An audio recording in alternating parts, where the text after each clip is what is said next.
This video covers Australian Army uniforms, boots, webbing, equipment, and weapons used during the Vietnam War, with a direct comparison between early war and late war configurations. Using original items and accurate reproductions, we'll look at how Australian kit evolved throughout the conflict, why certain changes were made, and how soldiers actually wore and modified their equipment in the field. Looking quickly over the early war uniform, from top to bottom, we have a British style giggle hat, M1956 webbing set with pattern 37 pouches, jungle green shirt, jungle green crossover trousers, and finally ankle boots with gaiters. Now the late war uniform. From the top, we have an Australian style giggle hat, modified M1956 webbing set, pixie green shirt, pixie green trousers, and finally GP boots. Now let's get more in depth with each item. First up, headwear. At the start of the Vietnam War, Australian soldiers wore British style giggle hats. These came into service just after World War II ended and were used in many different tropical theatres, such as Borneo and Malaya. They feature a medium brim, two large mesh eyelets on each side, and foliage loops. Some examples have fabric fed through the loops to act as an IFF. Some units did this to better identify Australian soldiers from NVA and Viet Cong troops, who wore similar hats. Depending on your unit SOP, fabric colours can range from white for everyone to different coloured fabrics for each group of the section. This practice was continued throughout the whole war. In 1968, the British giggle hat was replaced by an Australian version of the design. This new hat was used till the 1990s with the introduction of DPCU. This version of the giggle hat features a medium brim, one smaller ventilation hole on each side, foliage loops, and an overall skinnier profile compared to the British one. Next up, the slash hat. This is only really seen when shipping to and from Vietnam and while on parade. They are the same design as the current issue ones, with slight differences in how it's worn. The puggaree is identical to the current issued one, however, the core badge is not worn on the front of it. Instead, it is worn on the upturned side of the slouch hat, where the rising sun badge is currently seen. The buckle at the chin strap should be aligned with the left eye and left corner of the lip. Lastly, M1 helmets. These were issued to Australian soldiers but were rarely seen outside of APC crews and some urban combat.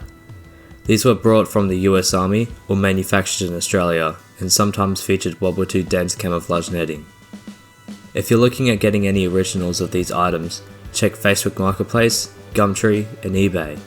For reproductions, various manufacturers such as Huss, Commando, and What Price Glory make varying quality options, with What Price Glory being the best and most accurate.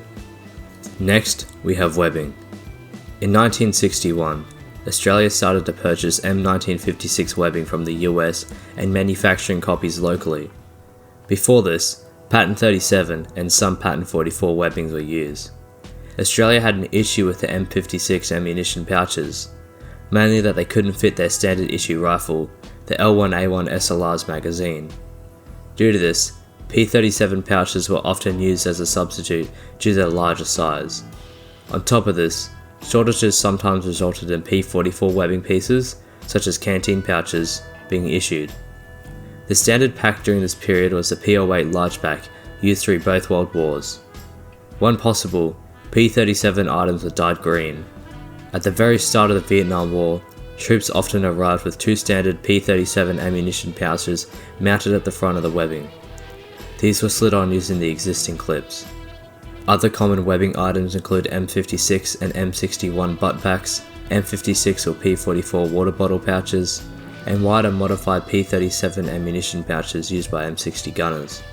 However, over time this was done away with, as soldiers often needed to get as low as possible during battle. To do this, soldiers often removed their butt packs and replaced with anything from P37 pouches, water bottles, or nothing at all. The existing two P37 pouches at the front were moved down to the sides of the hips using a variety of methods, including wire, Alice clips, and most commonly, by cutting two slits and sliding the belt through. Canteen pouches were often mounted low using the M1910 clips in order for the pack to fit more comfortably on the back. In 1968, modified M56 webbing started to be produced in Australia for our troops. The largest change seen is the manufacture of M56 ammunition pouches large enough to fit L1A1 SLR magazines. Alongside this, a new pack was produced, featuring dedicated pouches for sleeping gear, water, entrenching tools, and more. By this time, demand for other M56 equipment such as canteen pouches started to be met. From this date till the introduction of Patent 88 webbing in 1988, these became the standard issue webbing items for Australian soldiers. If you want these webbing items, your best bet is original equipment. Check Facebook Marketplace, Gumtree, and eBay. Modified M56 pouches are relatively easy to find, as they were produced for close to 20 years. P37 pouches were the standard issue webbing set for all Commonwealth nations from pre-World War II to the 1980s in some cases, so they should be easy enough to find. Post-Vietnam M61 butt packs have reinforcement stitchings where the pull tabs attach to the top flap. Vietnam-era canteen covers feature multiple vertical seams in the middle with no eyelets on the bottom, unlike post-war variants. Let's get into uniforms. During and after World War II, the Australian Army adopted jungle green and khaki drill uniforms. The Vietnam War pattern of this uniform was introduced in 1958. The shirt was a simple long-sleeve button-up shirt with 2 breast pockets, 2 epaulettes, and button cuffs. The shirt was designed to be somewhat baggy and tucked in so that mosquito bites would be reduced. A rising sun patch was occasionally seen on the left shoulder, although usually uniforms remained clear of any patches or rank insignia. These shirts would be used until the introduction of DPCU in the 1990s, with small changes being introduced to the shirt during the late 1970s. The trousers were a crossover buckle design, with a map pocket on the left loop, 2 rear pockets, belt loops, and 2 side pockets. The trousers were worn at waist height, with the different holes for buckles proving useful in the jungle where rapidly losing weight was a common occurrence due to conditions. These were retired after the updated trousers were introduced. Following field trials in 1966, this uniform was updated. The new design, called Pixie Greens, featured 2 large slanted breast pockets, 2 epaulettes, long sleeves, button cuffs, and a small pocket on each shoulder for field dressings and cigarettes. These shirts were made and used during the 1960s and 1970s, but never became standard issue on a wide scale. The updated trousers included 2 front map pockets, 2 rear pockets, 2 side pockets, button-up belt loops, and a button waist adjuster. These trousers were standard issue until the introduction of DPCU in the 1990s, with a minor update occurring in 1985 when the map pockets were moved from the front to the side. All Vietnam-era shirts and trousers in both patterns used brown buttons. Originals can be expensive but easily found on Facebook, Gumtree, and eBay. If you want accurate uniform pieces, make sure the Pixie trousers have the correct pocket placement and the jungle green shirt has brown buttons and a smaller collar found on Vietnam-era uniforms. For Reproductions, Huss, Commando, and What Price Glory produce products across a variety of price and quality ranges, with What Price Glory being the best quality. If you do get Reproductions, be sure to replace the buttons with brown ones. These are cheap, easy to come by, and elevate your impression to the next level. We will now be covering boots. Early in the war, Australian soldiers wore World War II era ankle boots with Australian gaiters. These are coloured black in the style of US M1936 gaiters with British style fastenings.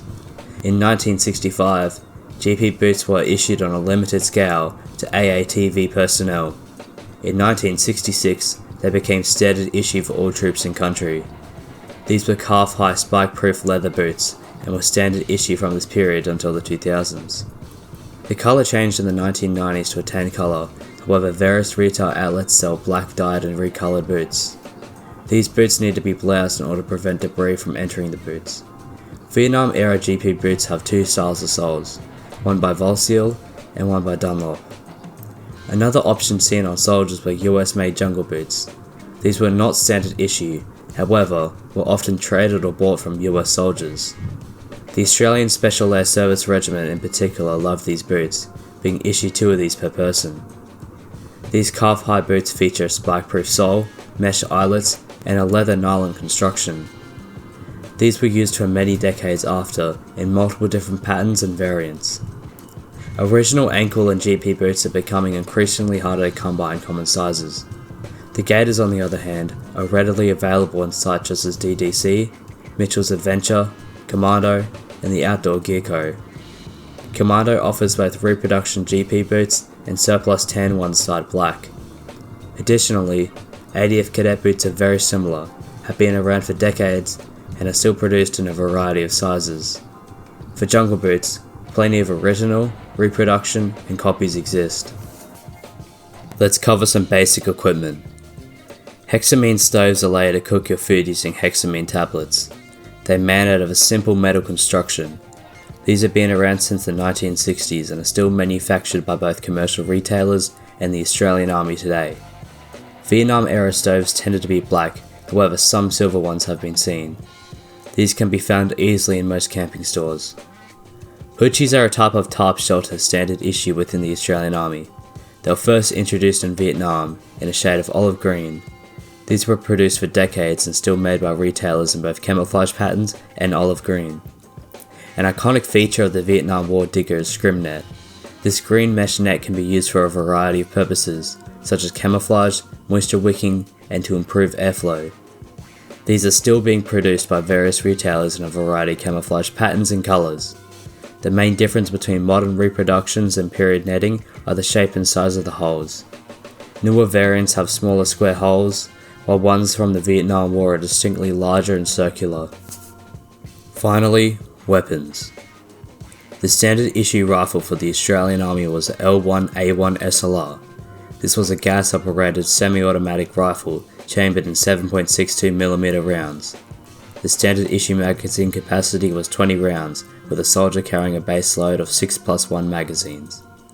The M16 was a gas-operated select-fire rifle chambered in 5.56mm rounds. The magazine capacity was 20 rounds, with the soldier carrying a base load of 10+1 magazines. These were most commonly used by section commanders, SIGs, scouts, and platoon commanders. The Owen gun was an open-bolt 9mm submachine gun, designed and used during World War II. The magazine capacity was 33 rounds. It saw limited use during the early years of the Vietnam War by scouts, SIGs, and other specialized section members.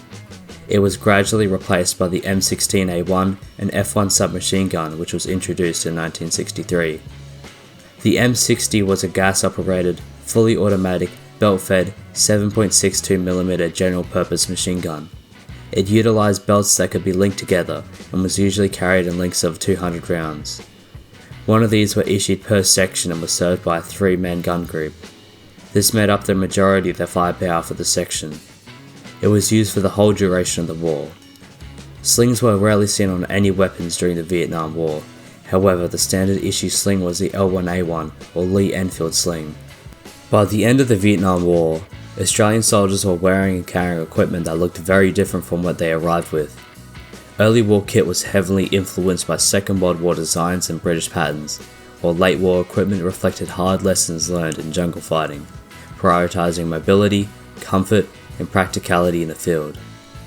Uniforms evolved from jungle greens to pixie greens, webbing was modified and purpose-built to suit Australian weapons and tactics, and footwear shifted towards spike-proof, all-leather boots better suited to the terrain. Even when officially issued equipment lagged behind, soldiers adapted what they had, modifying webbing layouts and trading for items that worked better in country. I hope you enjoyed this video. If you have any suggestions, questions, or thought I missed something, leave it in the comments below. If you enjoyed this video, like, subscribe, and share. Thanks for watching, and stay safe.